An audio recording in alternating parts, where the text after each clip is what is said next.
This is the Becklers Botanical Bounty workshop. We're here in Menindee at the Civic Hall.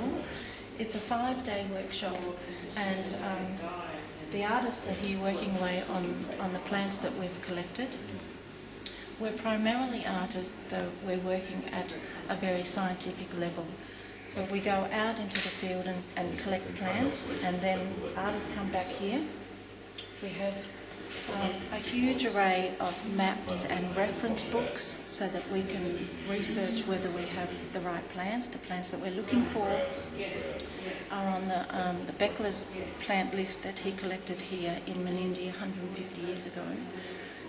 This year we also have a botanist who is a great help, because as artists we don't have the skills to correctly identify a lot of the plants. So Andrew Denham's a huge help.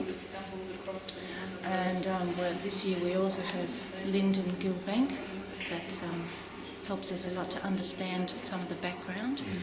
And so they're the artists working away at very illustrative level. So we can go and visit them.